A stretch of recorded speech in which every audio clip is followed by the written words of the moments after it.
ಚಿಕ್ಕಮಗಳೂರಿನ ಭೂಮಿಯಿಂದ ವಿಚಿತ್ರವಾದಂತ ಶಬ್ದ ಕೇಳಿ ಬರ್ತಾ ಇದೆಯಂತೆ. ಕೊಪ್ಪ ತಾಲೂಕಿನ ಕೊಗ್ರೆ ಗ್ರಾಮದಲ್ಲಿ ಒಂದು ವಿಚಿತ್ರ ಘಟನೆ ನಡೆದಿದೆ.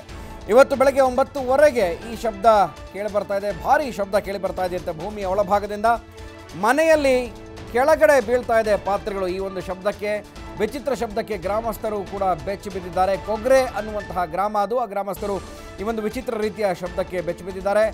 ಈ ಒಂದು ವಿಚಿತ್ರವನ್ನು ಕಂಡು ತಾಲೂಕು ತಹಶೀಲ್ದಾರ್ಗೆ ಮಾಹಿತಿಯನ್ನು ಕೊಟ್ಟಿದ್ದಾರೆ ಸ್ಥಳೀಯರು. ಕಳೆದ ಒಂದು ವಾರದಿಂದ 3 ಬಾರಿ ಭೂಮಿಯಿಂದ ಈ ಶಬ್ದ ಹೊರಗಡೆ ಬರ್ತಾ ಇದೆಯಂತೆ. ಆತಂಕದಲ್ಲಿ ಕಾಲ ಕಳೀತಾ ಇದ್ದೀವಿ ಅಂತ ಗ್ರಾಮಸ್ಥರು ತಾಲೂಕು ಅಧಿಕಾರಿಗಳಿಗೆ ಅಲವತ್ಕೊಂಡಿದ್ದಾರೆ. ಭೂಮಿಯಿಂದ ವಿಚಿತ್ರವಾದಂಥ ಶಬ್ದ ಕೇಳಿ ಬರ್ತಾ ಇದೆ. ಒಂದು ವಾರದಲ್ಲಿ 3 ಬಾರಿ ಈ ರೀತಿಯ ವಿಚಿತ್ರ ಶಬ್ದ ಚಿಕ್ಕಮಗಳೂರು ಜಿಲ್ಲೆಯಲ್ಲಿ ಕೇಳಿಬಂದಿದೆ. ಸೊ ಕೊಪ್ಪ ತಾಲೂಕಿನ ಕೊಗ್ರೆ ಗ್ರಾಮದಲ್ಲಿ ಈ ಒಂದು ಘಟನೆ ನಡೆದಿದೆ. ಬೆಳಗ್ಗೆ 9:30ಗೆ ಈ ಒಂದು ಶಬ್ದ ಕೇಳಿ ಬಂದಿದೆಯಂತೆ. ಸೊ ಅಲ್ಲಿನ ಗ್ರಾಮಸ್ಥರು ತಾಲೂಕು ಅಧಿಕಾರಿಗಳಿಗೆ ಈ ಒಂದು ವಿಚಿತ್ರವಾದಂಥ ಶಬ್ದ ಬರ್ತಾ ಇದೆ ಅಂತ ಭಯಗೊಂಡು, ಆತಂಕಗೊಂಡು ಆ ಒಂದು ವಿಚಾರವನ್ನು ತಿಳಿಸಿದ್ದಾರೆ.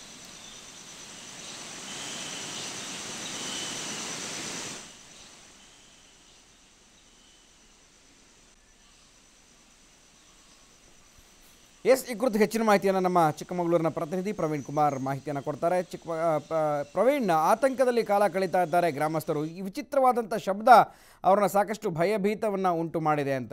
ಏನದು ಶಬ್ದ, ಯಾವಾಗಲಿಂದ ಬರ್ತಾ ಇದೆ, ಮಾಹಿತಿ ಏನಿದೆ ಇದ್ರ ಬಗ್ಗೆ? ಗುರುಪ್ರಸಾದ್, ಕಾಫಿನಾಡು ಚಿಕ್ಕಮಗಳೂರಿನಲ್ಲಿ ಒಂದ್ ಕಡೆ ಮಳೆ ಬರ್ತಾ ಇದ್ರೆ, ಇನ್ನೊಂದ್ ಕಡೆ ಭೂಕಂಪದ ಅನುಭವದ ಜೊತೆಗೆ ಭೂಮಿಯಿಂದ ಭಾರಿ ಪ್ರಮಾಣದಲ್ಲಿ ವಿಚಿತ್ರ ಶಬ್ದ ಕೇಳಿ ಬರ್ತಿರುವಂತಹ ವಿಚಿತ್ರ ಘಟನೆ ಚಿಕ್ಕಮಗಳೂರು ಜಿಲ್ಲೆಯನ್ನು ಕೊಪ್ಪ ತಾಲೂಕಿನ ಕೊಗ್ರೆ ಗ್ರಾಮದಲ್ಲಿ ನಡೆದಿರುವಂತದ್ದು.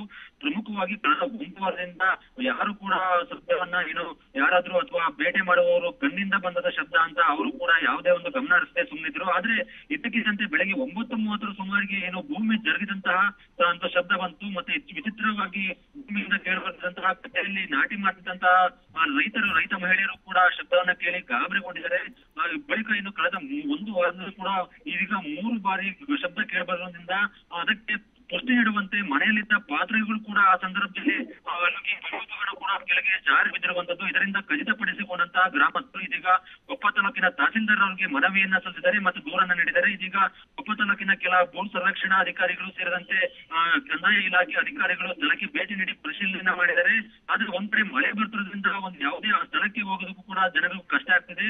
ಈ ವಿಚಿತ್ರ ಶಬ್ದದಿಂದ ಬೆಚ್ಚಿ ಬಿದ್ದಿರುವಂತಹ ಗ್ರಾಮಸ್ಥರು ಯಾವ ಕ್ಷಣದಲ್ಲಾದ್ರೂ ಭೂಮಿ ನಡಗಿರೋದ್ರಿಂದ, ಭೂಕಂಪದ ಅನುಭವ ಆಗಿರೋದ್ರಿಂದ ಗ್ರಾಮಸ್ಥರು ಮನೆ ಒಳಗಡೆ ಹೋಗೋಕ್ಕೂ ಕೂಡ ಭಯ ಪಡುವಂತದ್ದು. ಗುರುಪ್ರಸಾದ್, ಓಕೆ. ಸೊ ಈಗ ತಹಶೀಲ್ದಾರ್ ಅವರಿಗೆ ಮನವಿಯನ್ನು ಸಲ್ಲಿಸಿದ್ದಾರೆ. 3 ಬಾರಿ ಅಂದರೆ 1 ವಾರದಲ್ಲಿ ಈ ರೀತಿಯ ವಿಚಿತ್ರ ಶಬ್ದ ಕೇಳಿಸಿರುವಂಥದ್ದು. ಸೊ ಏನಾದರೂ ಗಣಿ ಮತ್ತು ಭೂವಿಜ್ಞಾನ ಇಲಾಖೆ ಅಧಿಕಾರಿಗಳಿಗೆ ಮಾಹಿತಿ ರವಾನೆ ಆಗಿದೆಯಾ? ಅವರೇನಾದರೂ ಬಂದು ಪರಿಶೀಲನೆ ನಡೆಸಿದ್ದಾರಾ? ಏನು ಹೇಳ್ತಾರೆ ಅದ್ರ ಬಗ್ಗೆ ಅಂತ? ಈಗಾಗಲೇ ಒಂದು ಸ್ಥಳೀಯ ತಹಸೀಲ್ದಾರ್ ಅವರನ್ನ ನಾವು ಮಾಹಿತಿಯನ್ನ ಕೇಳಿದಾಗ ಅವರು ಹೇಳ್ತಿರುವಂತದ್ದು, ದೊಡ್ಡದಾದ ಬೆಟ್ಟ ಇರೋದ್ರಿಂದ ಆ ಬೆಟ್ಟದಲ್ಲಿ ಭಾರಿ ಪ್ರಮಾಣದಲ್ಲಿ ಮಲೆನಾಡಿನ ಕೊಗ್ರೆ ಗ್ರಾಮದಲ್ಲಿ ಮಳೆ ಆಗಿರೋದ್ರಿಂದ ಬೆಟ್ಟದಲ್ಲಿರುವಂತಹ ಬಂಡೆ ಕಲ್ಲುಗಳು ಕುಸಿದು ಬೀಳುವಂತಹ ಸಾಧ್ಯತೆ ಇದೆ. ಆ ಬಂಡೆ ಕಲ್ಲುಗಳು ಒಂದಕ್ಕೊಂದು ಉಜ್ಜಿರೋದ್ರಿಂದ ಈ ತರ ಸೌಂಡ್, ಈ ತರ ಶಬ್ದ ಕೇಳಿ ಬರ್ತಿರುವಂತದ್ದ ಅಂತ ಆ ಭೂ ಸಂರಕ್ಷಣಾಧಿಕಾರಿಗಳು ಮತ್ತೆ ಭೂಮಾಪನ ಅಧಿಕಾರಿಗಳು ಈಗಾಗಲೇ ಮಾಹಿತಿ ನೀಡಿರುವಂತದ್ದು. Thank you.